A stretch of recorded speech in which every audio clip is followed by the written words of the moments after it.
Shalom saudara-saudara yang dikasihi oleh Tuhan. Hari ini kita bisa berjumpa kembali karena berkat Tuhan. Dalam dunia ini saudara ada banyak tanda-tanda yang kita bisa lihat, dan tanda-tanda itu sesuatu yang sangat bermanfaat bagi kita. Supaya kita sadar ada bahaya yang bisa kita alami, dan tanda-tanda itu mau memberitahukan kita supaya kita waspada. Salam jumpa dalam program Tuhan adalah Gembalaku. Alkitab banyak memberikan peringatan-peringatan Tuhan kepada kita. Dan peringatan-peringatan itu lahir dari hati Tuhan yang mencintai kita. Namun memang ada banyak orang punya respons yang tidak tepat terhadap peringatan Tuhan. Ada orang yang tidak terlalu peduli dengan peringatan-peringatan Tuhan. Karena dia lebih senang dengan janji-janji Tuhan. Karena dia merasa janji itu lebih baik daripada peringatan.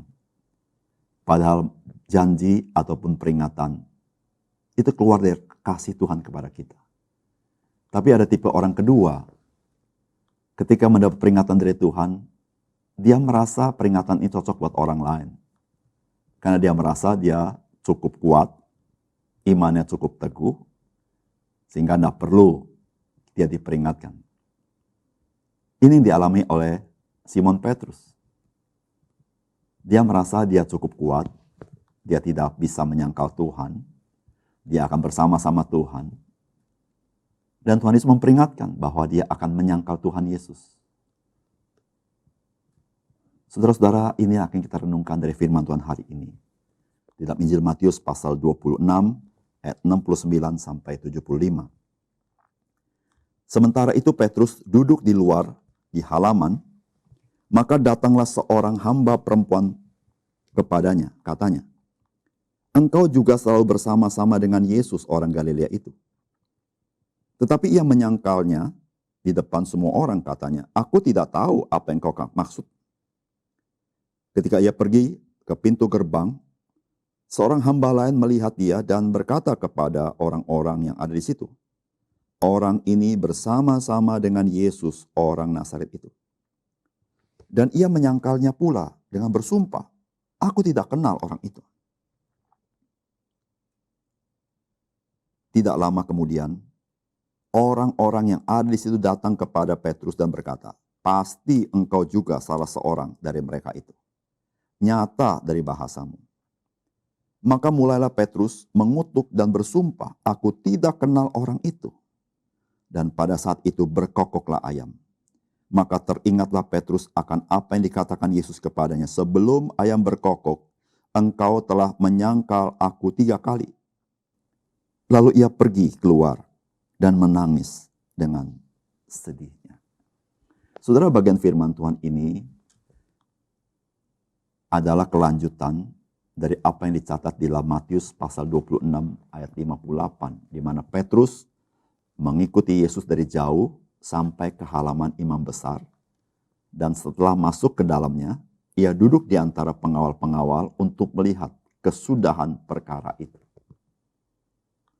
Jika saudara membaca Injil Yohanes, maka sebenarnya Petrus diajak oleh Yohanes untuk melihat bagaimana perkara yang terjadi dengan Yesus Kristus. Apa yang terjadi dengan Petrus adalah sesuatu yang di luar prediksi Petrus. Petrus merasa aman berada di halaman, jauh daripada pembesar-pembesar, jauh daripada orang-orang berkuasa. Tapi dia bisa menyaksikan dari jauh bagaimana perkara yang sedang terjadi dengan Yesus Kristus. Saudara, dalam hidup kita ada banyak peristiwa yang di luar prediksi kita. Kita pikir kita aman, tapi ternyata tidak demikian.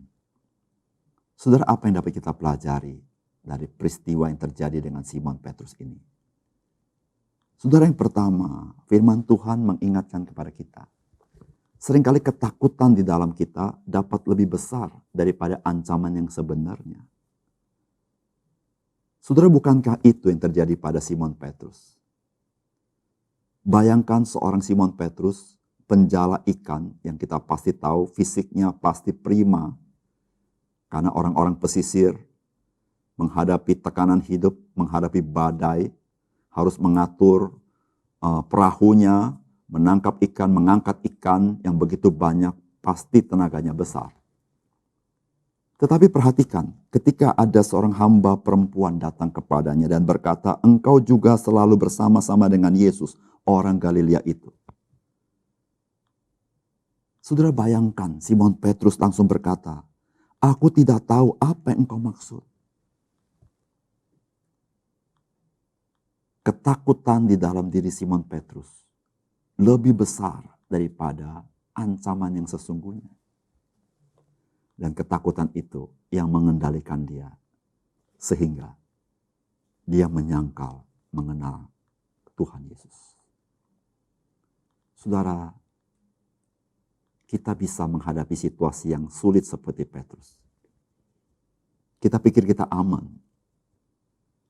Tapi di dalam diri kita ada ketakutan begitu besar. Dan ketika ketakutan itu disentuh, maka kita dengan serta-merta bisa berbuat sesuatu yang seharusnya kita tidak patut lakukan dalam hidup kita.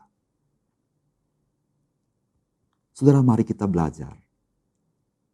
Percaya kepada Tuhan.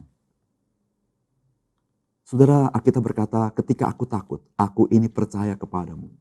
Itulah yang ditulis oleh Mazmur. Saudara-saudara, ketakutan hanya bisa diatasi oleh percaya kepada Tuhan. Betapa ruginya kita ketika kita begitu ketakutan, padahal tidak ada yang mengancam hidup kita. Bahkan Tuhan, Dia membela hidup kita. Tetapi karena ketakutan itu, kita telah kehilangan sesuatu yang berharga dalam hidup kita. Simon Petrus kehilangan sesuatu yang berharga, yaitu kepercayaannya kepada Tuhan. Yaitu pengenalannya kepada Tuhan. Yang selama ini dia ikuti. Yang selama ini dia saksikan. Keajaiban Tuhan. Berkat Tuhan, pertolongan Tuhan. Bahkan dia mengalami mertuanya disembuhkan oleh Tuhan. Saudara-saudara yang kasih dalam Tuhan. Ketika ketakutan itu datang. Mari percaya kepada Tuhan. Dan ketakutan itu akan hilang. Yang kedua, saudara, bagian firman Tuhan ini memberitahukan kepada kita bahwa nasihat perkataan Tuhan adalah baik bagi kita. Agar kita waspada. Saudara, bagian akhir dikatakan, mengutip perkataan Tuhan Yesus. Mengingatkan bahwa Yesus pernah mengingatkan Petrus. Sebelum ayam berkokok, engkau telah menyangkal aku 3 kali. Saudara, peringatan Tuhan Yesus adalah supaya Simon Petrus waspada. Namun saudara-saudara, Simon Petrus terlalu percaya diri. Sehingga dia mengabaikan apa yang Tuhan katakan.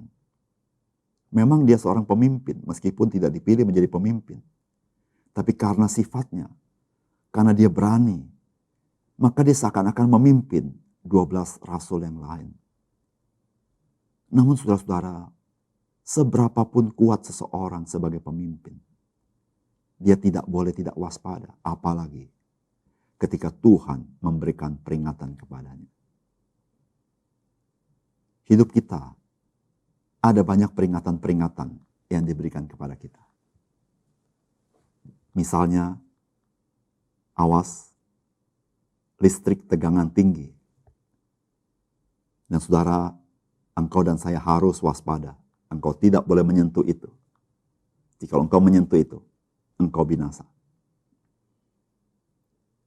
Misalnya ada lagi, awas, ada anjing yang galak. Saudara jangan sembarang masuk ke rumah itu. Jikalau saudara tidak mau digigit anjing. Saudara, itu peringatan-peringatan yang kita lihat di dunia ini. Saudara, ketika Tuhan kasih peringatan kepada kita, bukankah kita perlu mewaspadai baik-baik peringatan Tuhan itu? Supaya kita tidak binasa. Supaya kita tidak celaka. Supaya kita tidak kehilangan hal-hal yang berharga dalam hidup kita. Saudara, ada banyak peringatan Tuhan dalam firman Tuhan. Dan salah satu peringatan Tuhan adalah hidup ini adalah kesempatan bagi kita. Hidup ini adalah kasih karunia Tuhan kepada kita. Dan ketika kesempatan itu lewat, saudara, engkau akan menyesal. Yaitu kasih karunia Tuhan, keselamatan Tuhan, pengampunan Tuhan di dalam Yesus Kristus. Biarlah kita menjadi orang bijaksana, selalu memperhatikan peringatan-peringatan Tuhan kepada kita. Yang ketiga, firman Tuhan hari ini memberitahukan kepada kita bahwa orang percaya berdiri teguh di atas dasar anugerah Tuhan, bukan di atas dasar kekuatan dan kebenaran kita sendiri.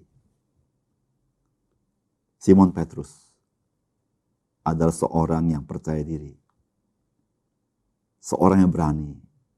Tentu karena dia seorang penjala ikan, dia sering menghadapi badai, dan pastilah dia seorang yang tidak gentar. Jikalau dia gentar, dia tidak akan menjala ikan. Namun Simon Petrus belajar satu hal, bahwa dia tidak bisa mengandalkan pengalamannya, mengandalkan kekuatannya, dan mengandalkan kebenarannya. Akhirnya dia menyangkal Tuhan 3 kali sebelum ayam berkokok. Namun saudara-saudara, Simon Petrus inilah yang hari Pentakosta berkhotbah di depan banyak orang dan 3.000 orang bertobat. Saudara, dari manakah dia punya keyakinan yang kokoh untuk berkhotbah? Padahal dia pernah menyangkal Tuhan 3 kali. Simon Petrus tidak berdiri lagi atas dasar kebenarannya, atas dasar kekuatannya, atas dasar dirinya sendiri. Tapi dia berdiri atas kasih karunia Tuhan yang melimpah dalam hidupnya. Saudara yang kasih dalam Tuhan, ketika engkau hidup berdasarkan kebenaranmu, hidup berdasarkan kekuatanmu, hidup berdasarkan apa yang menjadi kelebihan, engkau akan putus asa. Karena semuanya itu tidak sanggup menopangmu.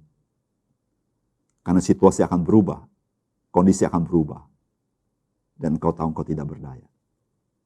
Kecuali engkau tahu ada kasih karunia dalam hidupmu. Dan engkau berdiri atas kasih karunia itu. Dan engkau sanggup berdiri di tengah-tengah masa yang sangat sulit dalam hidupmu. Dan engkau tidak tergoncang. Karena Tuhan, dia perisai bagimu. Dia kota bentengmu. Dia batu karangmu, yaitu Yesus Kristus. Sadarilah, hidupmu dan hidupku bukan berdiri atas diri kita, tapi atas dasar kasih karunia Tuhan kepada kita. Dan kita akan kuat menghadapi kehidupan kita. Mari kita berdoa. Bapa surga, terima kasih. Hari ini kami diberkati oleh firman-Mu. Kami diberkati karena kami diingatkan supaya kami waspada. Kami memperhatikan peringatan-peringatan Tuhan sehingga kami tidak lalai, tidak jatuh ke dalam pencobaan-pencobaan. Sehingga kami kehilangan hal-hal yang berharga dan kami dirugikan ya Tuhan. Tapi ajar kami supaya kami percaya kepadamu di tengah-tengah ketakutan kami. Di tengah-tengah segala pergumulan yang kami hadapi. Kami percaya kepada Tuhan sehingga ketakutan itu tidak menguasai kami. Sehingga kami berbuat hal yang tidak patut. Ya Tuhan, terima kasih untuk firman-Mu. Biarlah firman-Mu membekas dalam hidup kami. Dan kami nyatakan firman-Mu dalam kehidupan kami. Bahwa hidup kami sesungguhnya bukan berdasarkan kekuatan kami. Semata-mata kasih karunia Tuhan. Kami ingin menghidupi hari ini sebagaimana apa yang kami pelajari. Kami selalu ingat ada kasih karunia di tengah-tengah apapun yang kami hadapi. Sehingga kami boleh teguh dan bersukacita dalam Tuhan. Dalam nama Tuhan Yesus kami berdoa. Amin.